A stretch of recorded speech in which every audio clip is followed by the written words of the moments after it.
So you're looking at getting into the real estate game. That's exciting. Maybe you're taking the wholesaling approach. If you want to learn how to get into wholesaling, there's 2 key things that you need to learn. We're going to talk about those right now.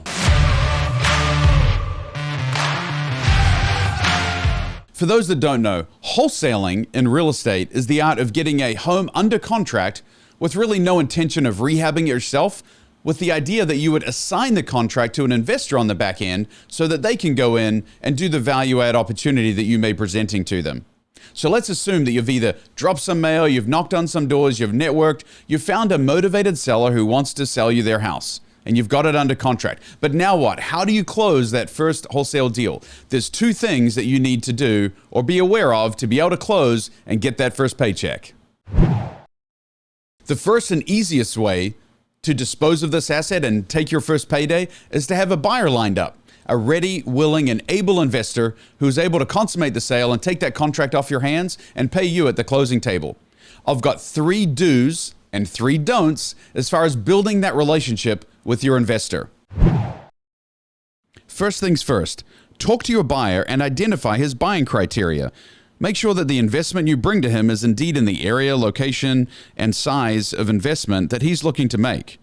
Secondly, make sure you check his proof of funds. Too many investors say they're a cash buyer when they really don't have that funds lined up. So make sure you've vetted out and screened your buyer to have the ability to close.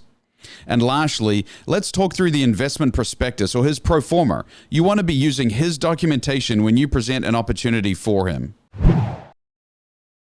The 3 biggest mistakes I see first-time wholesalers make when they're dealing with their investor buyer on the back end is having unrealistic expectations for the after repair value or the rehab. No investor wants to go into a relationship with a wholesaler if they continually bring them deals that don't pencil.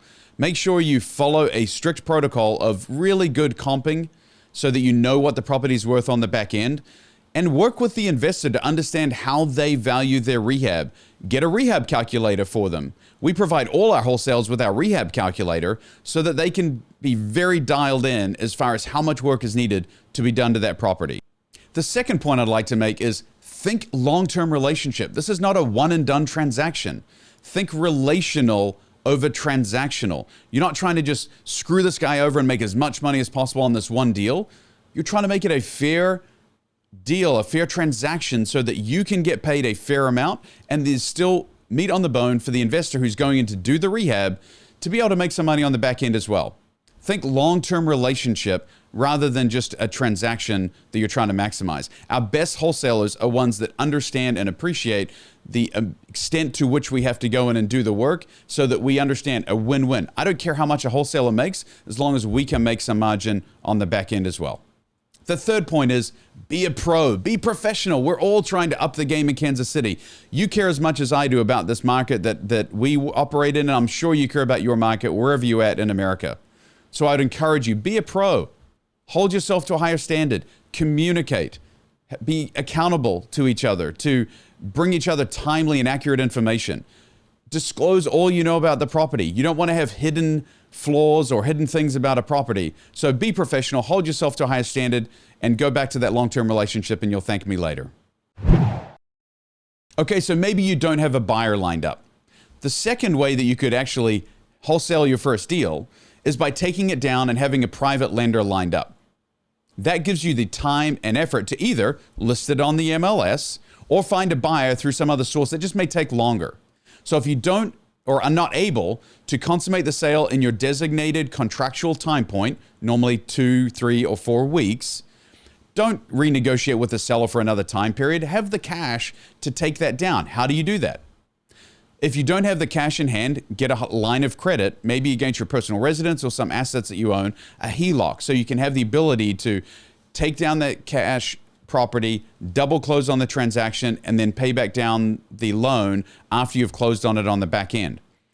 Obviously, a hard money lender is another opportunity, or a private money lender. Remember that friends or family that have got money in the bank right now are earning 0%. If you can offer them a 6, 7, 8, or even a 10% interest rate for that short period of time you're going to use their capital, that would be a win-win situation. So there you have it. In summary, when you're trying to go from contract to close for your first wholesale deal, remember you've either got to have a ready, willing, and able buyer lined up to close in your time frame, or have cash financing so you can close on your schedule later on down the road. As always, remember to subscribe, hit the notification bell. We're trying to educate as many people as possible. And hey, if you're wholesaling out there, tell us about your first wholesale deal down below.